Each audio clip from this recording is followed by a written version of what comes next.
По изборите за Европскиот парламент големата слика станува појасна. Македонија уште долго ќе остане во чекалната на ЕУ, без оглед на оптимистичните изјави од владиниот кабинет дека датумот за преговори не е на дофат. Успехот на екстремните партии и они од крајната десница, но и на зелените, падот на поддршката на така наречените центристи и наметнувањето на францускиот претседател Емануел Макрон како одлучувачки фактор во креирањето на политиките на Брисел, се јасни показатели дека проширувањето воопшто и нема да биде на дневниот ред. Нашата земја ќе мора да се соочи со фактот дека Европа прво ќе ги решава проблемите дома, во памфлет миграцијата, Брекзит и еколошката катастрофа, а дури потоа ќе размислува за предворието. Место за проширување ќе има многу малку.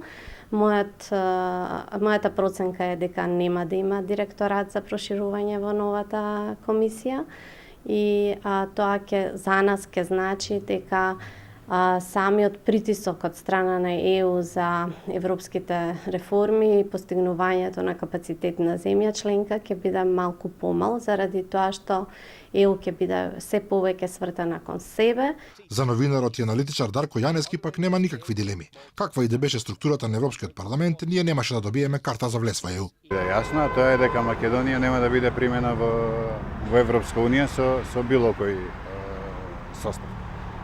Значи, ниту пак било кој состав на Европскиот парламент може нешто да помогне да се смени оваа ситуација во која се најдовме после договорот со Грција.